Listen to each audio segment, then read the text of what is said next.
Om Jananim Saradam Devim Ramakrishnam Jagadgurum Padapadme Tayo Shritva Pranamami Muhurmuhu.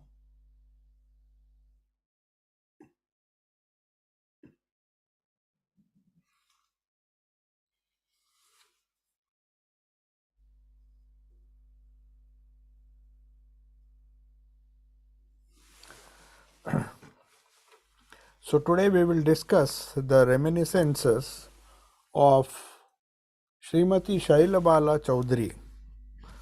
So she says, on the morning of Sunday 2nd, today is our the Gospel of Holy Mother. We will be discussing that.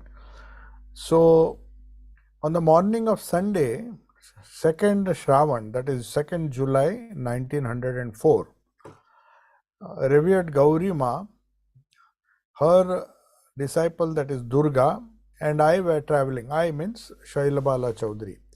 They're traveling in a hackney carriage to the most respected Holy Mother's rented house in Bagh Bazaar. They were traveling to Udbodhan. It is known as Udbodhan House now. It was also this rented house. In those days, the house was not built. This is 1904. So you should remember, she was staying somewhere near that Mayarbadi or Udbodhan House. It was not Udbodhan House as yet. That's why she says they all went, all three of them, Gauri Ma, Durga Ma, who later on became Durga Ma, and Srimati Shailabala Chaudhary. So they decided to visit. They went in a carriage, hackney carriage, and in Bagh Bazaar, where Holy Mother was staying, most probably it's Lakshmi Niwas. That was one of the houses they had rented for Holy Mother before the new building was constructed, and which she started occupying from 1910 onwards. So this was the first time, she says, I was going to pay my homage at her holy feet. She had never met Holy Mother. On the way, I expressed to Gauri Ma with much feeling and many tears my hope that the visit might bring some good to me. So she was very keen in anticipation of what was in store for her.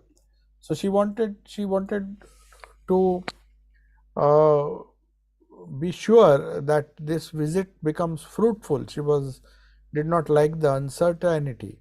So she was expressing to Gauri Ma with great feeling that I just hope that we are able to meet Holy Mother and this visit might bring some good to me. Arriving at the Holy Mother's house, Gauri Ma went ahead of us to the first floor and we followed. I mean, Durga Ma and the others. Going upstairs, I noticed that Gauri Ma was conversing with the mother in a very low voice.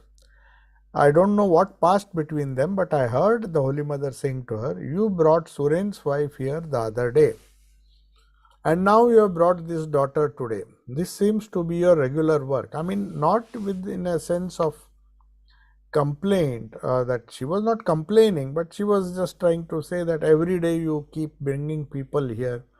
The other day you brought Suren's wife, now you brought this daughter, and this seems to be your regular work now.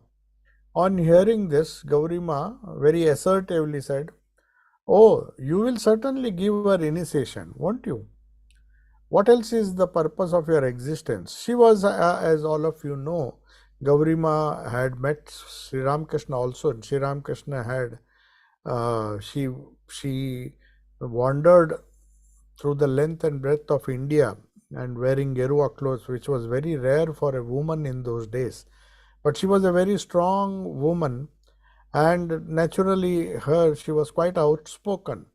So she had that kind of freedom with Holy Mother. She could just say that you will give her initiation, won't you? What is the purpose? What else is the purpose of your existence? That means she had so much confidence that Holy Mother would not turn away anybody. Whether they were fit or not, she would initiate them. At this, the mother quietly said, then come, darling, the time is auspicious now. She knew there's no other way. I have to initiate these people. And she rarely, very, very rarely refused anybody. Anybody who came to her was given initiation. The mother ushered Durga into the shrine and shut the door. Then Gauri Ma and I waited on the veranda. First, it was the turn of Durga, who was in fact related to Gauri Ma. She was, I don't know what relation, but she was a niece. So naturally, her mother had died when she was young. So the child practically stayed with Gauri Ma. She had to bring her up, and she was practically brought up in a monastery. Later on, she became the president of that Sharadeshwari ashrama, which Gauri Ma had started. But anyway, she was lucky to get the Diksha initiation from Holy Mother, and that is the reason why Durga was brought. So Durga came out of the room. Then I went to the shrine room and the door was closed. So one after another, both of them, Gaurima of course was initiated, but the other two got their initiation. The mother was already inside. Gaurima and Durga stood outside on the veranda. The mother made me sit on the asana meant for the worshipper and then had me worship the master. So she asked this Shaila Bala Chaudhary, who had also gone with Durga Ma for initiation. Durga was a small girl at that time, and both of them were asked to come one after another. And when she went inside, she made him sit on the asana facing Thakur, and she said, "You do puja." Asked her to worship the master. Before she gave me initiation, the mother asked, "Does your family have a guru?" I mean, in those days, there was a system of Kula Guru. Kula Guru means every family, there was a priest, sort of one who belonged to the priestly caste. They were married people, but they were gurus, and their son in turn would carry on that responsibility and initiate the other members of the family. So I said, "Yes, does your family have a guru?" When she was asked, she said, "Yes, I have." Mother said, "Then do you intend to take initiation from him also?" Then Shaila Bala said, No, I am not going to take from him. That's why I have come here." From inside the room, the mother asked Gaurima, "Gaurdasi, the mantra of which deity shall I give her?" So in those days, they had the freedom to choose the Ishta. And if somebody requested that they wanted to be initiated in a particular deity's mantra, mother used to give them. Gaurdasi, she asked Gaurdasi. Holy Mother asked her, "Which mantra should I give her?" I mean, she assumed that Gaurdasi had asked her who Shaila Bala's Ishta was. Then, according to Gauri Ma's suggestion, the mother gave me initiation. I mean, she must have given her, Holy Mother, the name of the Ishta which Shaila Bala worshipped. So she must have given that mantra. Then, after giving initiation, I was accustomed to doing japa.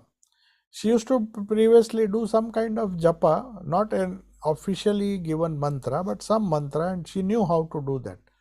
So when the mother asked me to do japa, my body and mind were in such a condition that I was unable to comply. While making me repeat the holy name, the Holy Mother herself held my hand and kept count on my fingers.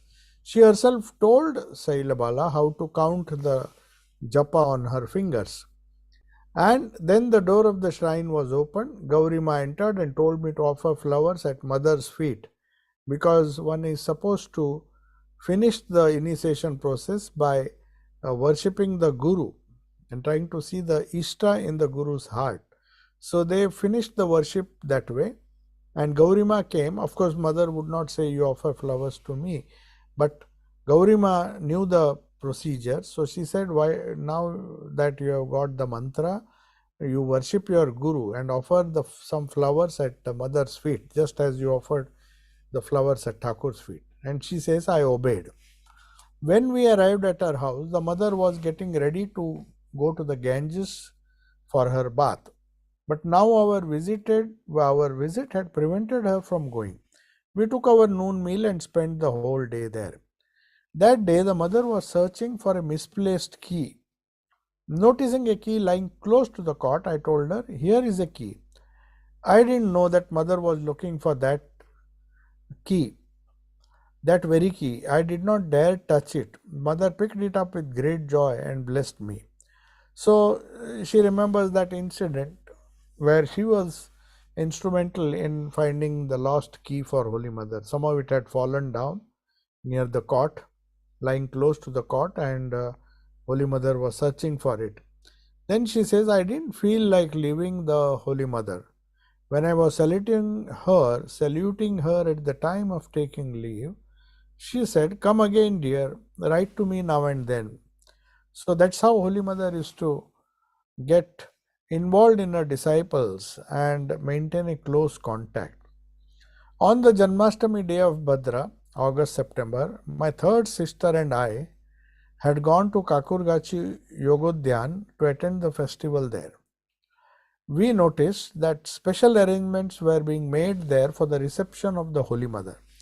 So, on the Janmashtami day, following Janmashtami day of Bhadra, that occurs sometime, this was in July when she got initiated, but in August or September,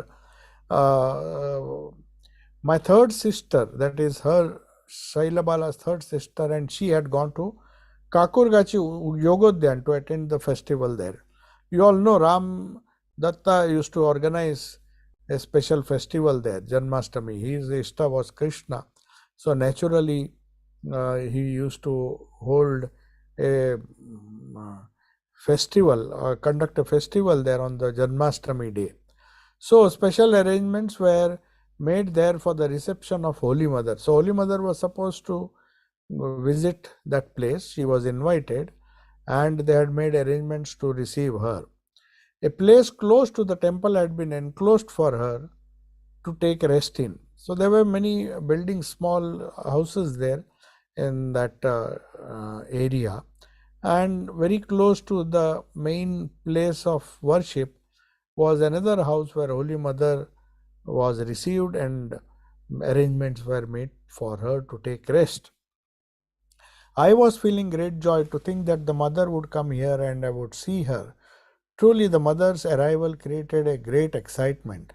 The mother, along with Lakshmi Didi, walked along the long pathway on which a new cloth had been stretched. The conch was blown to mark the auspicious visit. Many among those assembled became anxious to see the Holy Mother.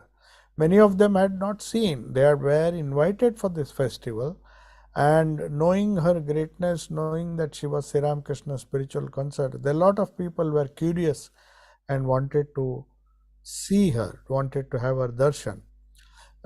We all proceeded to meet her when we noticed her approaching solemnly with her face partially veiled with her cloth. Whenever she appeared in public, she used to normally cover her face with the cloth. Seeing me, she said, "Oh, so you have come, my child." She recognized that Shailabala was initiated only a few months before. So she was happy that she recognized her and said, "Oh, you have also come." As there had gathered a big crowd around her, I could not say anything in reply and I simply nodded. My Sage Didi was much grieved at the demise of her son. So her sister was grieved because her son had passed away. She said to me, "I have never met the Holy Mother. Please ask her to bless me." So her sister had asked him to seek blessings from Holy Mother because she was grieved at the demise of her son. So, but still, because there was such a big crowd, she did not get an opportunity to take blessings for her sister. As soon as I found her a little free, I said, "Mother, this is the wife of my husband's brother."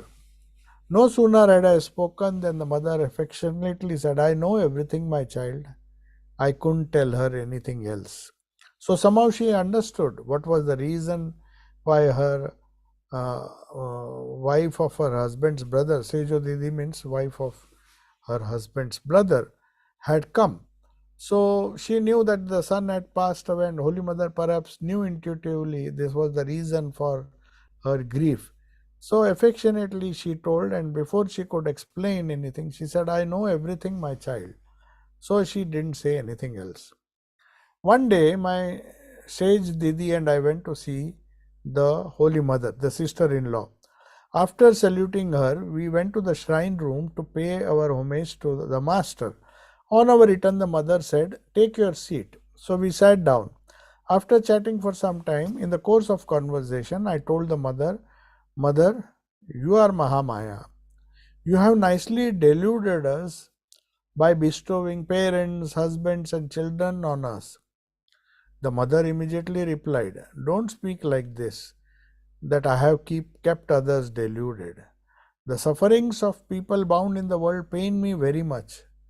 But what can I do, my child? They don't seek liberation.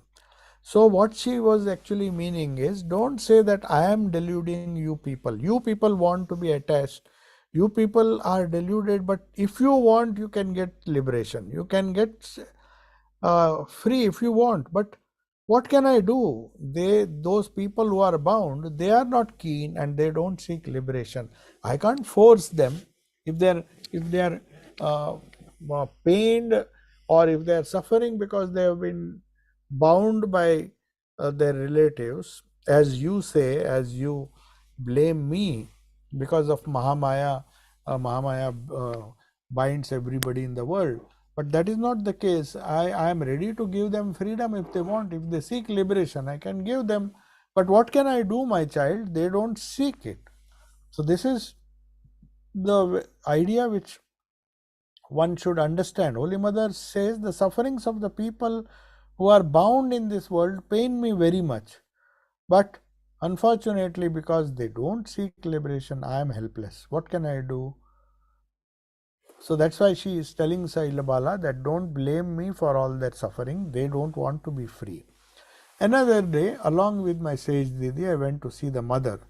After some talk, Sage Didi asked her, that is her sister-in-law asked her, Mother, where is God? Mother replied, Dear, where else is God except very close to his devotees? He is very close to his devotees. Where else he will be? If worldly people even visit the place used by holy men, the very atmosphere of the place can remove the dross of their mind. But how many do it? So she was saying, God is always there. Just because you can't perceive him, you can't appreciate his presence, that is because you are surrounding yourself with people who are not his devotees. So he cannot be anywhere except very close to his devotees. That is where he is. And if worldly people even visit the place used by the holy men, the very atmosphere of the place can remove the dross of their mind.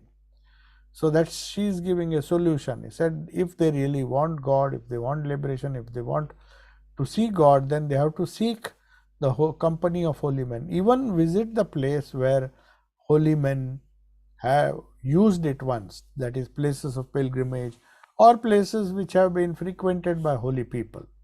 One day, Sage Didi, Na Didi, Mani and I had gone to see the mother. Again, I think this was the third visit, when her sister-in-law requested the mother to give Na Didi and Mani initiation. But she kept quiet. After a while, Sage Didi raised the topic of initiation again. Her sister-in-law asked the other two people who had gone and asked Holy Mother to give them initiation. Mother said somewhat gravely, they have their family guru. It will be best to take initiation from him. A little later, her sister-in-law left the room. I remained seated. The mother said, is the giving of initiation a very trifling matter? One has to assume the entire responsibility of the disciple's sins. So Holy Mother in this case showed some reluctance because they were not very serious, and she felt that they already have a family guru and they are happy to take initiation from him. Then why should they come? If they are really keen, they would have come. You don't force them. And he says it's not a trifling matter to give initiation or to get initiated. The guru has to be a bit careful because he has to assume the entire responsibility of the disciple's sin. I asked the mother one day, you have instructed me how to perform japa of the mother. That is Shailabala is asking now. You have asked me how one can do the japa of the master. I mean, she had given many instructions how one could do japa. I mean, showing the fingers and keeping account and all those things. But how can I do japa of your name? So she was keen that I also need to understand how I can do the japa of my guru, that is mother, because perhaps in those days she used to give a japa of Shakti also, her own name also. The mother replied, you can do it with the name of Radha or any other name that suits you. If you cannot choose any name, then simply repeat Ma. So mother was so liberal that she said, okay, you can even say, just keep saying Jai Ma or Ma. If you repeat Ma, that is enough. You don't even have to repeat my name in a particular way. Or you can use Radha or any other female deity. So this is the instruction she gave to Shailabala Devi, Shailabala Chakravarti.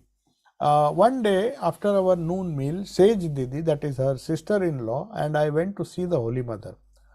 On arriving, we found the doors of her room were closed and learned that Holy Mother was taking rest. After some time, the door was opened and we went in and saluted the mother and sat down. The mother asked, when did you arrive, my children? We replied, we came a while ago. As you were taking rest, we waited outside your room. After some talk, I said, Mother, people who come to you are blessed with various visions, but I have not had any vision. The mother said, these experiences belong to a lower realm. Now, in what sense she said that, we do not know, but she said, oh, you are talking of visions. They can happen to anybody. They belong to a lower realm. Don't be so much fascinated if you don't have these visions. So these words raised high hopes in me. It struck me that I would have something higher than these visions. Then I said, Mother, shall I not attain anything? Then she replied, of course you will, my child.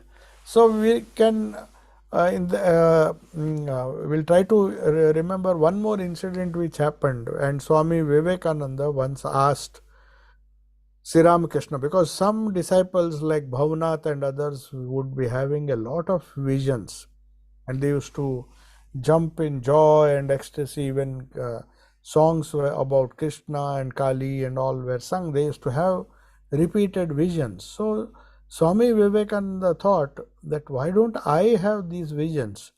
And he was not not a person who would imitate that he had a vision even if he did not have. Even if he had a vision, or he might even think that it's a hallucination. So he would not pretend.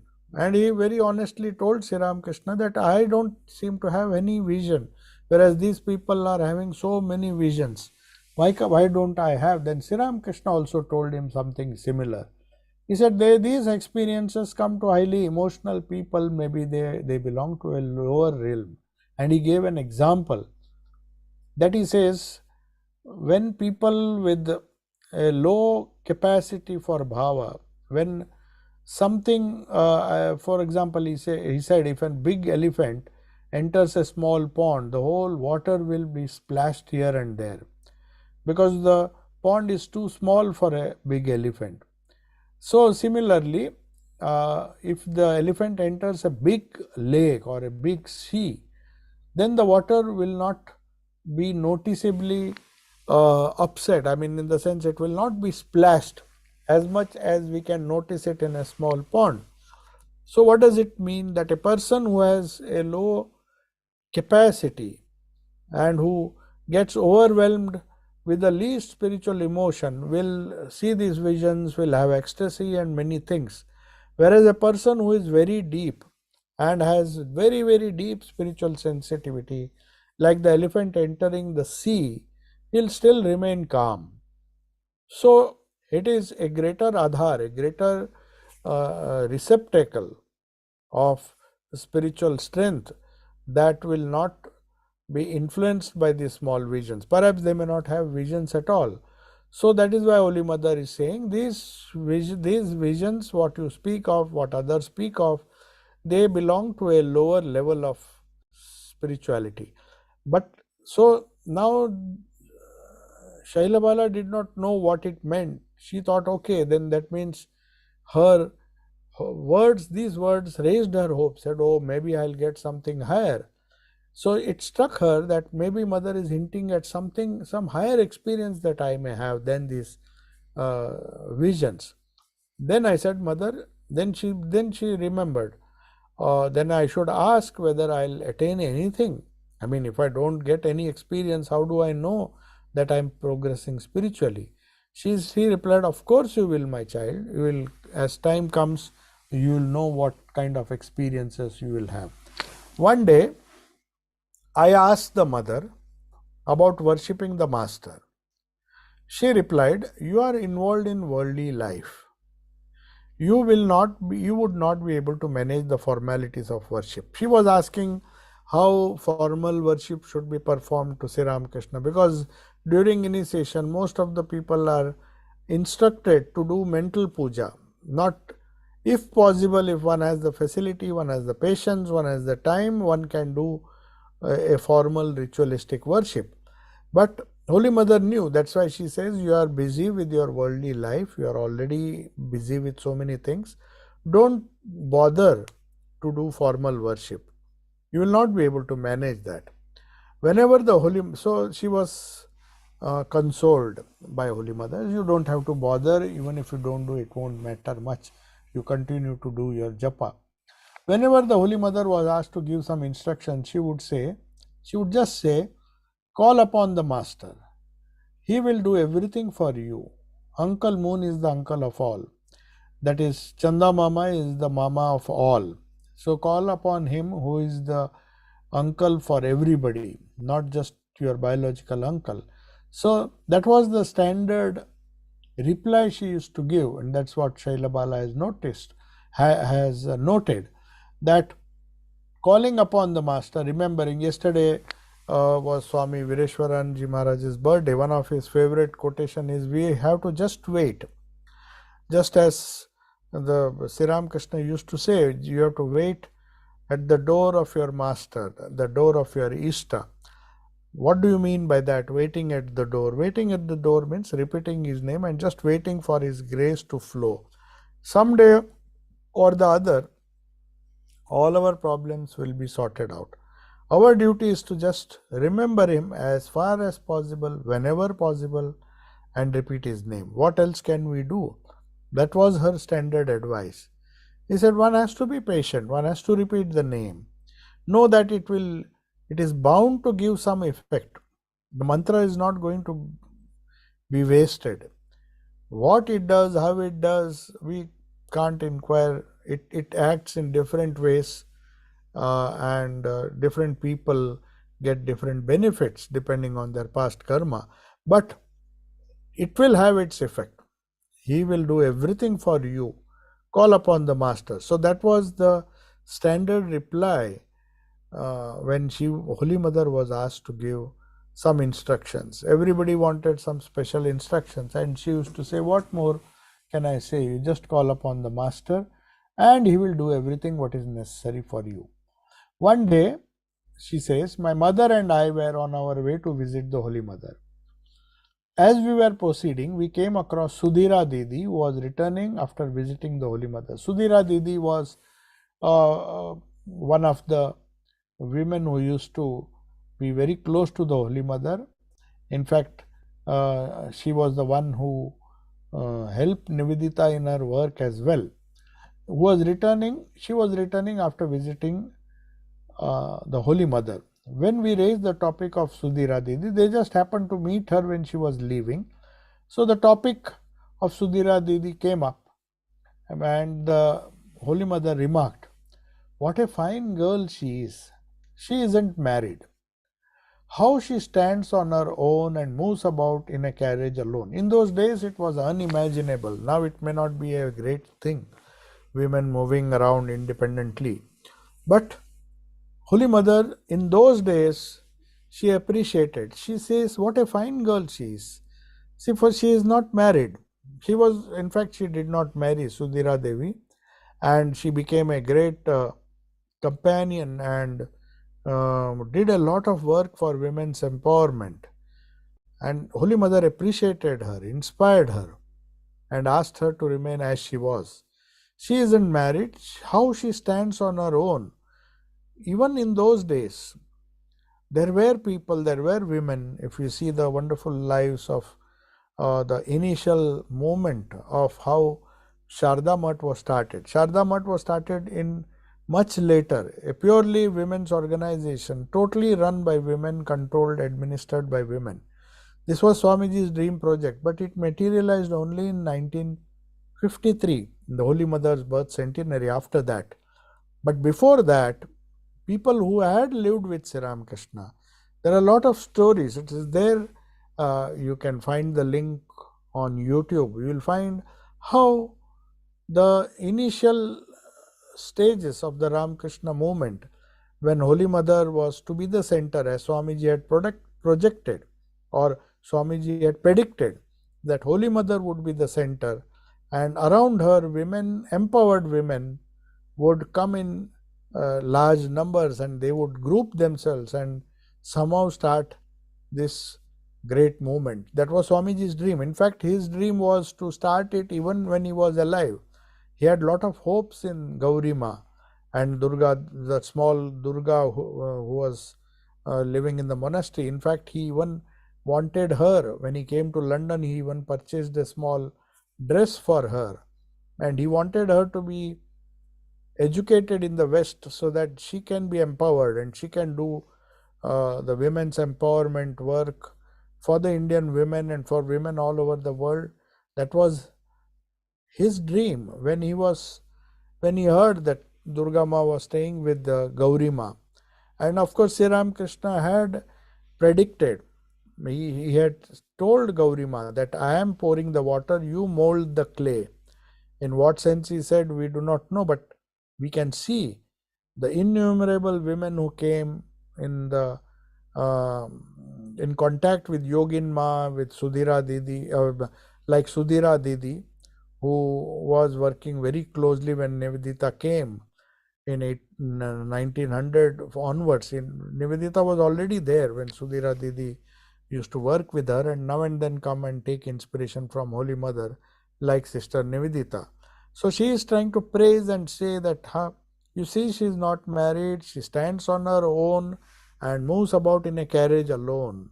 So she used to sometimes come in a carriage for some work, and she was not afraid. Normally, women had to be accompanied by men. They were overprotective. They were the society was such that they had to be protected. At least they felt that they would be safer in the company of men. But even in those days, there were a few women like Sudhira Didi, and Holy Mother appreciated that their independence. Though she was orthodox, she herself would not go alone. Once Sri Ramakrishna told her, she was used to, because all the women were used to go in a carriage, they would not walk the streets of Calcutta. So Ram Babu's wife one day, I think, fell ill. Balram Babu's wife fell ill. So Sri Ramakrishna was there, and he told Holy Mother, you please go and see, because she is ill, you have to be at her side at this time, we should be helping her. So Holy Mother said, how can I go alone? How can I go in a carriage? She said, what? Balram Bose's wife is sick and you want a carriage, you go by walk. So that is how Sri Ramakrishna also empowered them, encouraged this Holy Mother herself. And following her example, you will find innumerable women, very strong women, gathering around as Swamiji had predicted. A nucleus would be formed. Durga Ma, Gopaler Ma, Yogin Ma, though most of them were widows, but there were other women like Sudhira Devi, who and some other women who helped Sister Nivedita was again very much inspired, supported, and protected by Holy Mother, guided by Holy Mother to do her wonderful work. So, Holy Mother is praising in front of Shailabala Devi. The topic came, said, see this bold girl, what a fine girl she is. She isn't married, she stands on her own and moves about in a carriage alone. So that is what Holy Mother felt independence is all about. Even in those days, this was just physical independence, but still she was far advanced. In those days, perhaps other members of the society would not appreciate this or would be afraid to suggest to women to travel like this. But Holy Mother supported them wholeheartedly. Another day, my mother and I went, she says, to Holy Mother's house.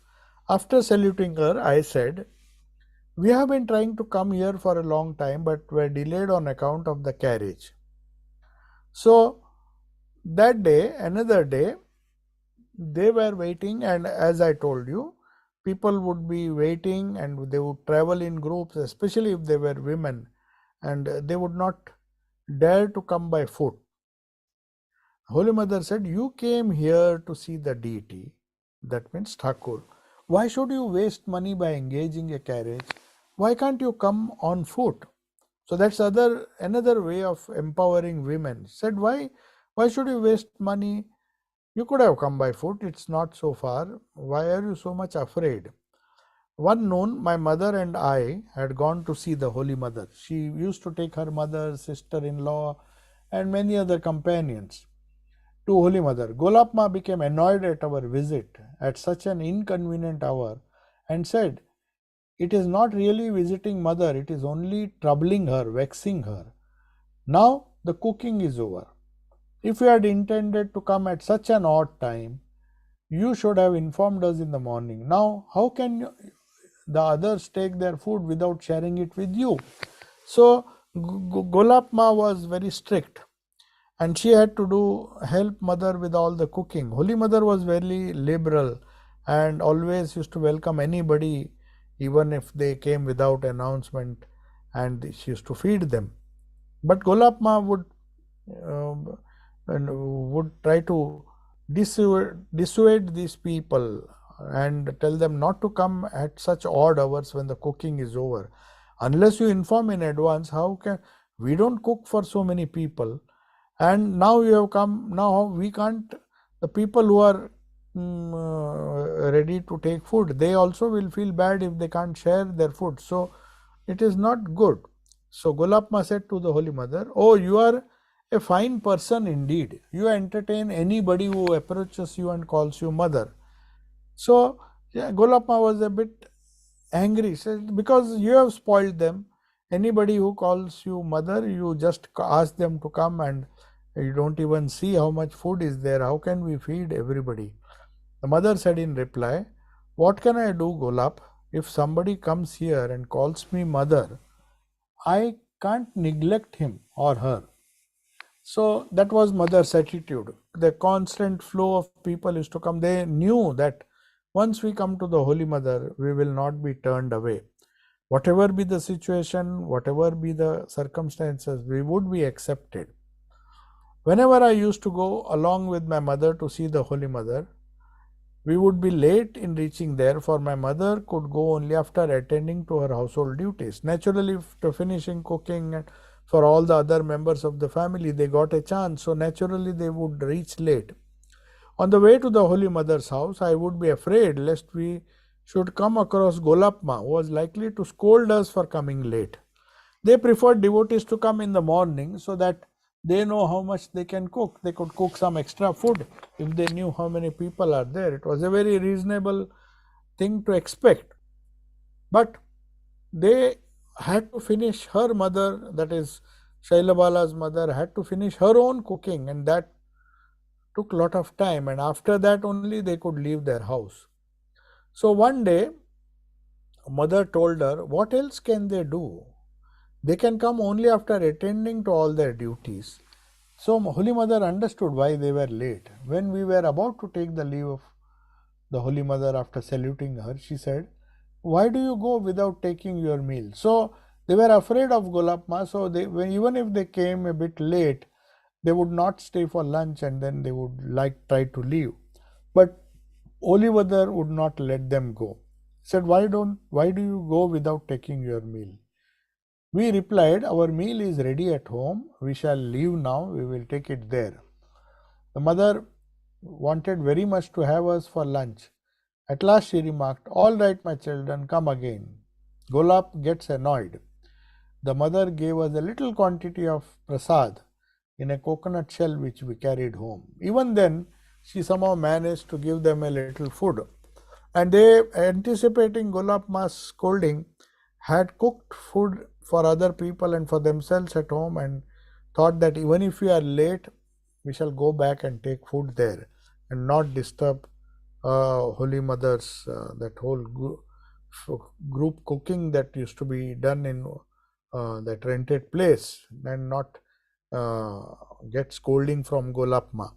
But Holy Mother still did not want anybody to leave at that odd hour without accepting some prasad. So she packed a little prasad in a coconut shell and gave them. One day, my mother and I took flowers, bilwa leaves and basil, tulsi, pata, leaves to the Holy Mother's house with a view to offering them at her holy feet. At the very sight of us, Golapma was vexed, and so we stood quiet. After a while, I told the mother, Mother, we have brought these flowers to offer at your feet. The mother said, yes, offer them. Because she was the guru, she was the teacher of Shailabala. So said, yes, you can offer. I said, Mother, where shall I get a little water? The mother said, it's there, take it. I sprinkled a little water on her feet and was about to offer the flowers and other articles when she said, don't offer basil or bilwa leaves, offer the flowers only. After offering the flowers at her feet, I saluted her and asked, what shall I do with these flowers? Mother replied, you can take them home. Then I sent to the Holy Mother through a devotee a rosary which I had previously used while repeating the name of Lord Hari, and also a new rosary of Rudraksha beads. So one day, one devotee was going to Holy Mother. So this lady was initiated. She used to, before taking initiation, she used to repeat the name of Hari. Hari Nam they used to do, perhaps they were Vaishnavas. And also a new rosary of Rudraksha beads were also there. Normally, Tulsi beads, the bead of Tulsi, made of Tulsi tree, it's known as Tulsi Mala, is used for Hari. And Rudraksha beads, Rudraksha is also a type of seed which is used for doing japa. So normally, if the mantra is of Shakti or Shiva, Rudraksha would be used. But for repeating Hari's name, Tulsi Mala used to. So she gave both the mantras, the old bead rosary which she used, and the new one. The Holy Mother performed japa using the new rosary. But as regards the old one, she objected, saying, this is an old rosary. Nevertheless, as a devotee requested her, she performed japa using that rosary also. Normally, the Guru would encourage you to bring a new rosary which is unused, even by you, and then use the japa. It would be sanctified by the Guru and then returned so that you can do japa with that rosary. So Holy Mother just took the new rosary, but because somebody insisted, she could not say no, and she performed japa using the old rosary also. So when I saw the mother next, I asked her, what mantra shall I use with the Rudraksha beads? Then the mother repeated it to me. In those days, they used to give multiple mantras perhaps. When I asked her, should I utter this mantra also while using the rosary meant for repeating the name of Lord Hari? She replied, no, that rosary is only for remembering Lord Hari. It takes much time to count the beads of a rosary meant for repeating the name of Lord Hari, but it would take a shorter time to count with the Rudraksha beads. So Rudraksha beads are slightly bigger in size and you have a better grip whereas the tulsi mala, it is very soft and the beads are very small. So it takes more time to do the mantra using a tulsi rosary than a rudraksha rosary. Anyway, she was asked to count and do the mantra using the rudraksha. And so I again asked the mother, what should I do with the old rosary then, which she had used to do the Harinama? The mother guessed my intention and then said, all right, use the string of Rudraksha beads. Then you can do the japa quickly. So she discouraged her from using that old rosary and using the new rosary which was given by her. And she said, not only that, you can do the japa quickly on that and do more japa. So that was the instruction she gave. One night, in a dream, her sister-in-law, Sage Didi, had received instructions to present the mother with a red bordered sari. Maybe she got a dream, her sister-in-law, who had lost her son, to present Holy Mother with a red bordered sari. So she purchased one and went to the Holy Mother's house with me. After saluting the mother, my sister-in-law told her about the dream and placed the sari at her feet. The mother smilingly took the sari in her hand and wrapped it around herself. After a short while, she removed it and said, how can I wear it, my child? People would say, the wife of Paramahamsa, Sri Ramakrishna, is using a red bordered sari. The meaning is that in those days, those who had lost their husband, those who were widowed, they could not wear a sari with a colorful border or a red border. Because she had brought temporarily, because it was an offering to the Guru, Holy Mother wore it for a few minutes, but he said, I can't wear this. How can you? People would say, oh, see, because she did not want to break the tradition. Said they will say she is wearing a bordered sari which is used only by married people whose husbands are alive. Widows normally used a sari without border. That was the custom in those days, and she did not want to break any rules or break any customs, though she believed that these were all unnecessary superstitions, but still, to respect, there was a certain reason why these things were enforced. And she said, why not? I am not very much particular about wearing bordered saris. So she decided to do that. But since you have brought it, I shall use it for taking my bath. Learning that the mother would soon leave for Orissa, we came away that day. That day she was supposed to go to Orissa. Balram Bosa's house was there in Kothar, where Holy Mother is to now and then go and stay. So they knew that mother would be going, so they took leave and went away. When the mother returned to Calcutta, my sister-in-law, Sage Didi, and I went to Bagh Bazaar to see her holy person. The mother talked much about Puri. There was one saint there. Thereafter, Sage Didi, that her sister-in-law, inquired if the mother had used the sari. The mother replied, yes, my child, I used it, but after a few days of use, I gave it to someone. Because she could not use that, but because it was given so lovingly, she used it in Puri while taking bath or a holy dip in the sea. And perhaps after that, after using it for a few times, she gave it to somebody because she could not use that. So she returned to Calcutta and this conversation took place. On another occasion, my sage Didi, that is her sister-in-law, and I went to see the Holy Mother. After conversing on various topics, we asked her, what will happen to us? The mother replied, call on the master. But my sister-in-law said, but we haven't seen the master, we know only you. Then the mother said, do you want me to drown myself like the guru of the story? So she told a story. He said, do you want me to drown myself? Why can't you call on the master? Then she tells the story. Once a disciple uttering Jai Guru with so much faith crossed a river. Observing this, the Guru mused, so my name has so much power. Then uttering I, the Guru went into the water and was drowned. The object of that story is It is the faith in the Guru that will save you.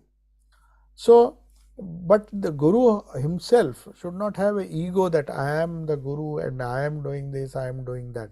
That would be bad. That's why she says, I should not say that. I should always point out to the Ishta. I may be the Guru, but the Guru normally is very humble. He directs you, asks you to take the name of the Lord. And jokingly, she said, do you want me to drown myself? Becoming a little vain and saying that. So she was just trying to discourage them, these people, from just hanging on. She says, it is okay, you have faith in me, you have seen me, that is fine, but you should also, even if you have not seen the master, you should have faith in him. So she gave this example and tried to solve the problem. Now we come to another conversation recorded by an anonymous devotee, which we'll do in our next class. It was recorded in Kothar. She was living, as I said, she used to now and then go from Calcutta to Kothar in Orissa. So this anonymous devotee, whose name is not mentioned here, is mentioning about a second brother who was staying at Shashi Niketan in Puri. Shashi Niketan was a place where Holy Mother used to stay. Wrote to one of his friends in our native village, the Holy Mother is now living in Kothar. You can go there to pay your respects. Till that time, I had only a vague idea regarding the Holy Mother and Ramakrishna. I had not read any book on them, nor did I know anything in particular about them, but I had felt a yearning to see them ever since I had heard about her being alive. After being continuously seized for a few days by such a deep urge, I left for Kothar. So she goes there, she has conversations, this anonymous devotee, and we will discuss it in our next class. If there are some questions, you can ask. I may take a few questions, otherwise I'll start this topic in our next class. Om Shanti. So I had a few days we could not take class this Sunday because I had just come in the afternoon after a hectic trip of Italy, Rome, and where I had an occasion to meet the Pope twice. We had a interfaith meeting which he presided over, and all the religious spiritual leaders of the world of different religions were represented there, and there were 3 days altogether. I was in Rome, and after that I had just 1 day before going to Newcastle and Scotland, so I could not take classes for quite a few days now. So we will now regularly begin from Tuesday, that is today onwards. I thought, let us again begin the classes regularly as we used to do before. So it was a nice opportunity. It was a world peace meet where an appeal was made for peace by a joint declaration signed by the Pope and other religious leaders. I represented Hinduism, asking for or praying or appealing for peace to all the people. Wherever there is war or there is some kind of aggression taking place, some kind of fighting taking place, violence taking place, whatever may be the nature of the violence, which is between countries, between different people of the same country. So wherever there is violence, it was a joint appeal by the religious leaders, hoping that that appeal will have some effect. And there were prayers of different religions in different places in Rome, just outside the Colosseum, the famous Colosseum, which is notorious for its wars and so much of killing. So it was a bit ironical that we prayed in a place where so much of violence had taken place. Many of the animals were asked to kill people, prisoners, and many things have happened. But there are good things also that happened in when things changed. The Roman Empire was taken over. There was a period of peace, and then there was a lot of. So every place, irrespective of its location, has their moment of peace, their moment of violence. It's a cycle that is going on. We can't avoid that.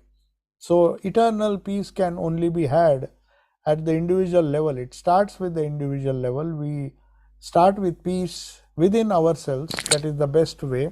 That's what I spoke there.